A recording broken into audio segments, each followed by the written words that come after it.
Mbali na hayo ni kwamba kesi inayolengwa kumwondoa Jaji Martha Koome pamoja na majaji wengine 6 wa mahakama ya upeo sasa itasikizwa mahakamani mwezi Februari mwakani.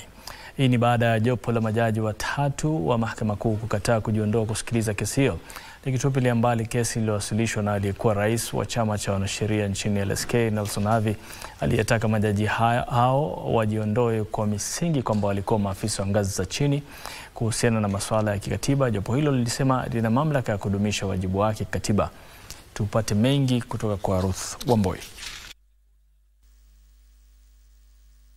Hivi leo kwenye mahakama inayoshughulikia masuala ya kikatiba jijini Nairobi, majaji Charles Kariuki, Lawrence Mugambi na Bahati Mwamuye walipuuzilia mbali madai aliyekuwa rais wa chama cha wanasheria humu nchini LSK Nelson Havi kuhusu uhuru na uteuzi wao, wakisema kuwa hayana msingi. The applicant argues that the Honorable Chief Justice's impanelment of the current bench deviated from these principles, particularly the avoidance of conflict of interests and ensuring public confidence. Na mawasilisho ya mlalamishi kwamba Jaji Mkuu Martha Koome akiwa mwanachama na mhusika wa vikao vya tume idara ya mahakama anapaswa kujiondoa kwenye mchakato wa kuteua jopo hilo.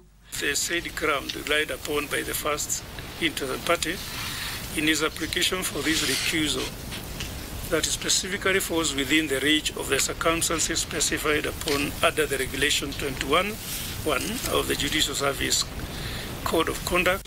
Jopo hilo linaloongozwa na Jaji Kariuki pia lilipuuzilia mbali madai kwamba majaji Mugambi na Mwamuye walikuwa maafisa wa ngazi ya chini kwa vile waliapishwa afisini miaka 2022 na 2024 mtawalia, na kwamba wangempendelea Jaji Mkuu huyo ambaye aliwahoji na kuwapendekeza kuwapandishwe ngazi. Accordingly, neither the mere fact of Honorable Chief Justice being a party to proceedings nor the perception of conflict constitutes an exception contemplated under the law.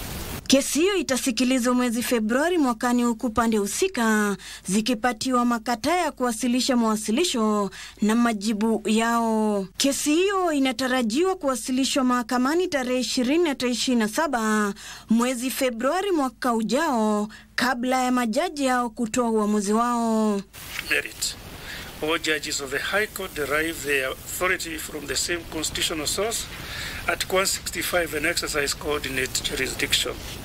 The grounds advanced do not satisfy the statutory or jurisprudential standards for recusal. Katika kesi yake, Havi anataka majaji hao 7 kuondolewa afisini na majaji wapya wa mahakama ya juu kuchaguliwa na kuapishwa kabla ya uchaguzi mkuu wa mwaka 2027. Wakitoa uamuzi hao, majaji hao watatu wa mahakama kuu wamesimama kidete, wakisema kwamba kamwe hawatabanduka kwenye kesi hii, kwani wana tajriba ya kutosha kukabiliana na kesi hii hadi mwisho. Ruth Wamboi nikiripotia Darubini Wikendi kutoka mahakama ya Milimani.